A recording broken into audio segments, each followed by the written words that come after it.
권평 박사님 통해서 이렇게 들으면서 우리 귀출라프라고 하는 한 분의 그 생애 전체를 한번 이렇게 쭉 한번 이렇게 보는 것 같은 한편의 드라마 같은 인물의 그런 느낌을 가지고 공부를 좀 잘했다라는 생각이 들고요. 이제 보령에 오셨는데 이게 점프에서 오신 게 아니고 중국이라고 하는 그런 선교적인 터전을 이렇게 거쳐서 이렇게 보령에 오셔서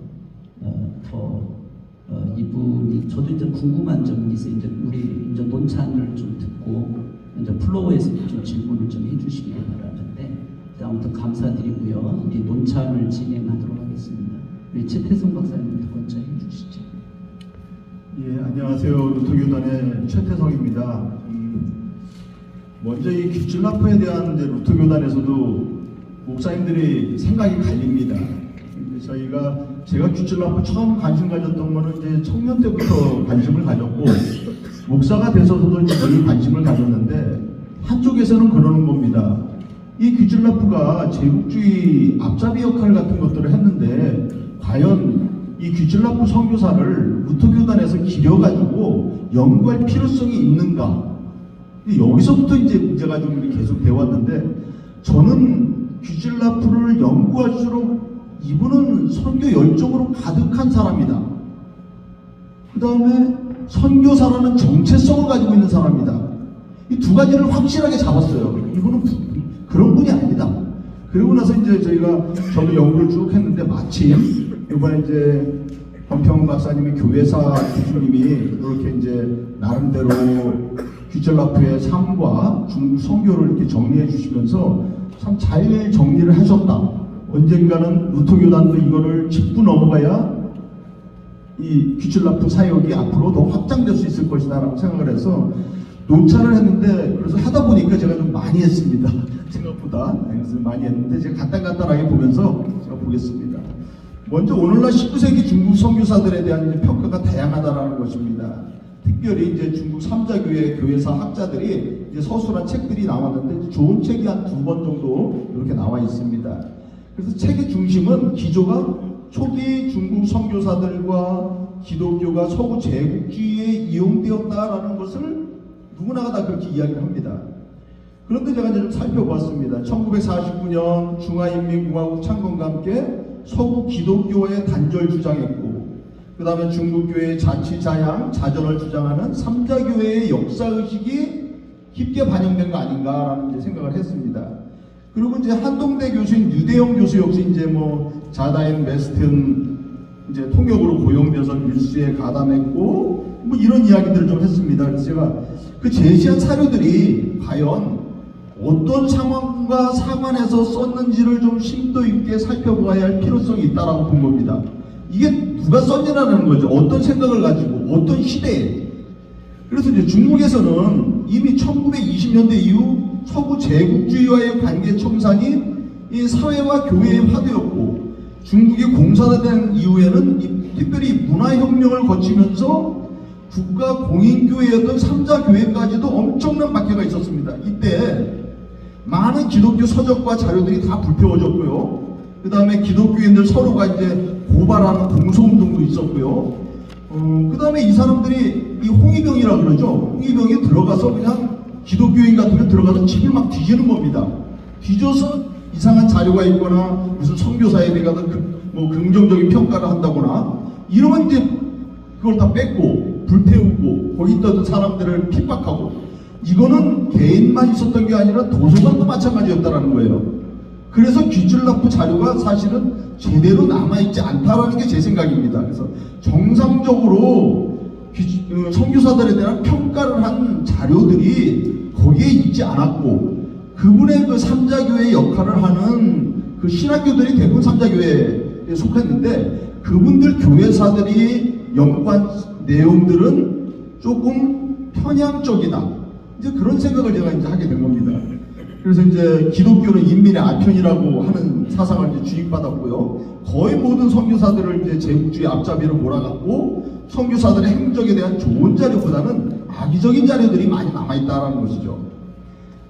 거기에 비해서 이제 우리나라 분들은 이제 긍정적으로 그냥 이야기했죠. 이런 것을 많이 안 밝히고 특별히 이제 조혜룡 이런 분들은 이제 세 가지로 귀출라프 중국사역 정리했는데 가난한 자와 함께하는 돌봄의 선교사였고 문서 선교를 통한 번역 선교의 선교사였고 이 번역에 관해서도 성서 번역에 관해서도 귀출라프는 연구할 장면은 상당히 많이 있습니다.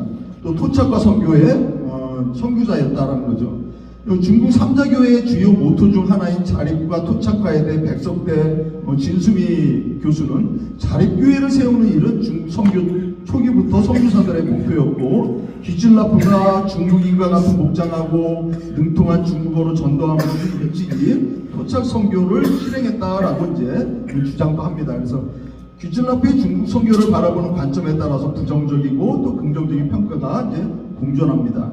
그러면서도 이제 고려해야 될 중요한 사항이 있는데 무엇이냐면은 서양에서 온 중국 선교사들이 어떤 마음으로 중국 선교를 처음에 자원했고 과연 귀출라프가 무슨 마음으로 자원했고 또 어떤 마음으로 중국 선교에 임했는지를 우리가 좀 살펴봐야 된다는 거죠. 객관적으로. 그래서 저는 이제 근본 발표자의 글을 통해서 귀출라프의 어떤 전반적인 생애를 살펴보는 것이 유의미한 일이라고 생각했고 발표자의 글이 두 가지 면에서 좋았는데 첫 번째는 이제 현재까지 귀출라프에 대한 이제 가장 중요한 학문적 연구 자료라고 할 수 있는 아까 슐라이터 박사 글을 많이 인용했는데 이 책이 상당히 중요한 자료입니다. 그래서 이 책은 앞으로도 번역해야 될 필요성이 있는데 그런 것들을 많이 소개해 주셔서 고마웠고 두 번째는 중국 선교에 대한 이제 중국 학자의 글들도 이제 소개해 줌으로써 조금 서구적인 선교 시각을 넘어서 좀 폭넓게 볼 수 있는 그런 좋은 계기가 되었다라고 이제 생각합니다. 그렇지만 이제 이 3자 교회에 속한 교회사학자들의 시각이 앞서 언급한 것처럼 서양 선교사들에 대해서 제국주의 팽창의 동조자나 묵인자라는 평가가 이제 지배적이고 이것이 중국이 공산국가라는 현 중국교회가 처한 상황에 따른 해석으로 너무 한쪽으로 치우친 해석이 아닌가라고 이제 생각합니다. 그리고 이제 반기독교 운동이 계속해서 확장되었기 때문에 선교사들의 활동에 대한 객관적인 1차 자료를 수립하는데 분석하는데 좀 어려움이 있다라고 봅니다. 발표자는 중국에서의 귀출라프 선교 사역에 대해 균형을 잡아주는 논지의 글을 통해서 앞으로 귀출라프를 통전적으로 연구하는 데 있어 중요한 또 방향을 잡아주었다고 생각합니다. 발표자의 글에 유익함에도 불구하고 이제 어떤 귀출라프가 가졌던 중국인에 대한 영혼 사랑과 복음의 열정에 대해서 좀 더 살펴보지 못한 아쉬움이 있다라고 저는 생각이 듭니다. 그래서 이제 그런 것들을 이제 조명하는 글을 제가 쭉 이제 쓰기 시작했습니다. 그래서 뭐 경건주의에 영향받아서 시작되었고 네덜란드 바타비아에 이제 파송됐을 때도 아까 발표자님이 말씀하신 것처럼 그렇게 주민들을 네덜란드 동인도 회사 사람들 그 가족들을 위한 목회를 하라 그랬거든요. 그거는 귀출라프의 선교의 열정하고 안 맞는 겁니다. 그래서 결국에는 그거 만약에 그렇게 선교부에 만족하고 그들 네덜란드 상인들을 위해서 목회했더라면 아마 평안하고 경제적으로도 풍족하고 아마 잘 살았을 겁니다. 그런데 귀출라프 그러지 않았다라는 겁니다. 열정이 있었기 때문에. 그래서 복음을 한 번도 접하지 못한 사람들에게 복음을 전하고자 하는 열정이 있었다라는 것입니다. 그래서 이제 네덜란드 선교회를 이제 탈퇴했고 방콕에 머무는 동안 이제 중국인 푸오씨의 양자가 돼서 이제 중국 국민이 된 겁니다. 양자가 됐기 때문에. 그래서 이제 이렇게 해서 성까지 이렇게 이제 바꿨다. 그런 어떤 열정이 있었다라는 거죠. 그 다음에 좀 넘어가겠습니다. 중국 선교에 대한 이제 열정에 대한 편지가 하나 있는데 편지를 하나 썼습니다. 이제 무슨 편지를 썼느냐? 나의 모든 관심은 이제 중국에 집중되어 있는데 이는 내 선택이 아니라 성령의 이끌림입니다. 하나님께서 이 기도의 영을 은혜롭게 부어주셨고 나는 수억 명에 있는 중국을 주 예수님의 대제사장적 마음 위에 놓을 수 있습니다. 그리고 곧바로 북경에 가서 하나님이 내게 명령하시는 것을 기다리라고 합니다. 저는 정말 중국인을 사랑한다는 이야기, 또 영혼 구원을 위해서 이렇게 열정적으로 하겠다는 사람, 이런 사람을 어떻게 제국주의 앞잡이나 돈만 탐내는 선교사로 볼 수 있겠는가 묻지 않을 수 없다는 거죠. 그때 이제 중국에 대한 열정이 있었지만 이제 당시 1720년 강희제 금교령 이후 금교 정책이 아편 전쟁까지 계속 지속되었던 겁니다. 그때는 이제 귀출라프가 중국 선교를 하려고 했지만 중국에 머무르기조차 어려운 상황이었다는 거죠. 세국 및 금교 정책이 한창이던 시대였고 이 1842년 이거 뒤로 갔었는데 그때서야만 한국에서만 이제 외국인이 거주할 정도로, 그 이전에는 동인도 회사나 이런 직원이 아니면은 아예 머물지도 못하는 겁니다. 그런 이제 상황을 이제 고려해 두어야 한다는 거죠. 그리고 또 좀 넘어가서 보면은 이제, 그래서 제가 중국인 그 당시 조치가 어떠했는가, 중국인을 가르치는 것, 중국어 가르치는 것도 금했고, 상무인은 중국에 머물 수도 없었고, 외국 서적을 파는 것도 금했고, 뭐 이런 이제 중국 이제 선교 활동 자체가 불가능한 상태였다는 거죠. 그 선택의 여지가 없었다. 중국을 복음화하고자 하는 열정이 있었는데, 그렇다면 이제 결국은 동인도 회사 직원이 될 수밖에 없었는데, 그것도 이제 로버트 모리손이 먼저 동인도 회사 직원으로 활동했고, 그분의 이제 추천을 받아서 하는 게 좋겠다. 그래서 이제 동인도 회사의 이제 일원이 됐다라는 거죠, 이제. 그리고 나서 이제 그 여러 군데 가서 이제 복음을 전했는데, 말씀드린 것처럼 배도 탈 수가 없다라는 거죠. 그래서 이제 그 선교의 방편으로 이 동인도 회사나 서구 상인들과 협력 관계를 이제 가졌다라고 저는 보고 있습니다. 그래서 퀴즐라프가 영국 동인도 회사에 재직하게 된 것도 모리슨의 이제 추천이었고, 그러므로 이제 퀴즐라프의 결정은 어떤 재무주의 앞잡이 노릇을 하려거나 돈을 벌기 위한 목적이 아닌 임시 방편적인 선교 수단이었다라는 거죠. 그래서 이제 린제이 어떤 분들은 아까 이제 군사 방어 상태 뭐 이런 것들을 이제 보고하지 않았냐, 물론 보고 조금 들어가 있습니다. 근데 전체적으로 그거는 극히 일부이고, 특별히 이제 퀴즐라프가 선교하고자 했던 거는 이제 모든 수단과 모든 방법으로였는데, 물론 이제 목적이 수단을 정당화하지 못합니다. 하지만 그의 삶은 모든 수단과 방법을 통해서 하루라도 빨리 중국인들의 영혼을 구원하고자 하는 선교사로서의 복음 열정이 가득했다라는 것입니다.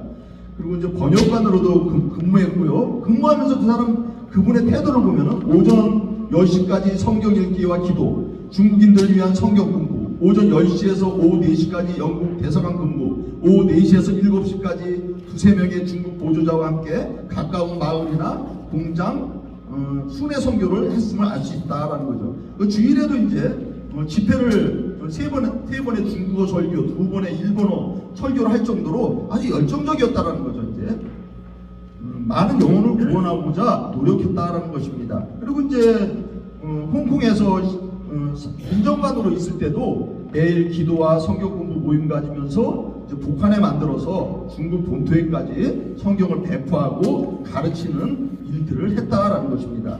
이 북한에는 이제 중국 기독교인들을 훈련시켜서 그들에게 이론과 실천을 겸비한 훈련을 강조했는데, 이론과 실천의 반복된 훈련과 함께 실습 후에는 반드시 또 정해진 기일에 돌아와서 전도사역 보고하고 또 심도 있게 훈련받고 파송하는 이런 형식을 가졌다라는 겁니다. 그래서 이런 사역이 전국적으로 확대되어서 중국 복음화에 크게 기여했다라는 것입니다. 이러한 중국인을 훈련시켜서 중국인에게 전도하는 선교 방식은 당시 선교사들은 생각지도 못했던 시도였다라는 것입니다. 당시 청왕조의 반해스 정책과 중국인들의 반선교사 정서를 감안할 때 이런 것들은 중국 선교의 한 획을 긋는 특별한 선교 방법이었다라는 것입니다. 1842년 난징 조약 이후에도 중국 선교는 개항된 항구 내에서만 이루었음을 고려할 때 중국 내주로 전도자들을 보내서 선교한 퀴즐라프의 선교의 어떤 위험을 감수한 열정을 우리가 볼 수 있다라는 것입니다. 그래서 토착과 선교의 시조라고도 할 수 있는 거죠. 그래서 이제 허드슨 테일러는 본인이 그렇게 말합니다. 퀴즐라프가 중국 내지 선교의 조부다라고 부르는 겁니다. 그리고 이제 중국에서 교육과 고아들을 돌보는 일에도 많이 힘썼다라는 것입니다. 그 내용은 여러분들이 이제 보시면 됩니다. 이런 것들까지도 중국 근대 교육의 효시였고 산실이었는데, 삼자교회에서는 중국 선교사들의 비판처럼 제국주의 확장에 협력하는 인재 양성을 위한 교육이었다라고 비난하는데, 이런 것들은 조금 지나친 비난이 아니었나라고 생각합니다. 그래서 오히려 이런 교육은 앞으로 중국 선교를 중국인들의 힘으로 담당할 수 있는 교육받은 인재를 양성하기 위한 중국인의 자립을 도와주는 토착화를 위한 선교의 한 부분이었다. 또 재정적인 헌신이 요하는 선교였다라는 겁니다. 퀴즐라프가 그 돈을 좋아했었다 그러면은 그 돈 받고 선교사 안 했으면 되는 겁니다. 근데 자기 돈 들여서 북한에 만들고 이렇게 선교하고 봉사했던 열정적인 가진 선교사였다라는 것입니다. 고아 사육에도 힘썼는데 이제 시각장애 고아 소녀 5명도 입양하고 시각장애인 외국에 유학도 시키고 뭐 그런 일들을 이제 했고 이 베데스다 고아원이라는 것을 이제 만들었는데 나중에도 이렇게 뭐 1000여 명의 아이들이 이곳에서 새로운 안식을 찾을 정도로 이제 크게 이제 일을 했다라는 거죠. 그리고 아편 희생자들에 대한 이제 슐라이터는 아편의 희생자들과 눈병 환자들을 치유하면서 또 함께한 것으로 보인다. 치료자들은 규출라프를 더 유명하게 그리고 백성들 사이에서 호의적으로 만들어 주었다.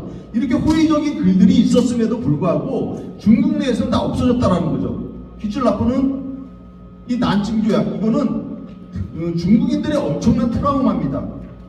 처음으로 그렇게 불평등 조약을 맺어본 거거든요. 우리가 을사조약 오족하는 것보다 더 나쁜 겁니다. 이거는 거기에 통역을 했어. 규출라프가 이건 죽일 사람이야. 이런 이 인식이 팽배했기 때문에 규출라프가 학교 사역이든 고아원 사역이든 선교 사역이든 여러 가지 사역들을 많이 했음에도 불구하고 긍정적인 것들은 기술하지 않았다라는 겁니다. 그리고 그 악하게 이야기하는 사람들의 무슨 생각을 가지고 어떤 자료를 했는지 그거는 우리가 살펴볼 필요성이 있다는 게 제 의견입니다. 그래서 이렇게 헤르누트 정신을 가지고서 사회적 약자에 대한 이제 사랑도 실천했고 복음도 열심히 전했고라는 그런 내용들인 것입니다. 그래서 이제 이런 것들은 조금 우리가 좀 고찰해봐야 되고 우리가 선교 열정과 중국인들에 대한 이제 영혼 사랑 이런 것에 대해서는 모두 다가 맞다. 하여튼 열심히 선교한 거 맞다. 그런데 몇 가지가 문제다. 저는 그 문제도 다시 한번 생각해 봐야 된다는 거죠, 이제. 그래서 이름도 그가 스스로 사용한 이름에는 중국을 사랑한다는 뜻의 애한자라는 이제 이름도 있습니다. 그래서 이제 그는 진심으로 중국인들을 진심으로 사랑한 사람입니다. 제가 볼 때는 중국인들의 영혼 구원을 위해서 중국 선교에 헌신한 그런 선교사다라는 것입니다. 그 선교 열정이 1832년 우리 조선에도 전해진 거다라는 겁니다. 여기서 무슨 아평팔라고 온 것도 아니고 이런 선교 열정을 가지고 그 당시에 선교 여행하다 보면은 규출라프가 죽을 고비를 몇 번 넘깁니다. 그 죽을 고비를 다 넘겨가면서 복음을 전하겠다라는 열정을 가지고 왔지 무슨 뭐 상품 팔라가 그거는 부차적이라는 겁니다. 그래서 이제 그런 점들을 우리가 조금 깊이 있게 한번 생각해보고 규출라프를 좀 평가했으면 좋겠다라는 생각이고요. 그다음에 특별히 이번에 그렇게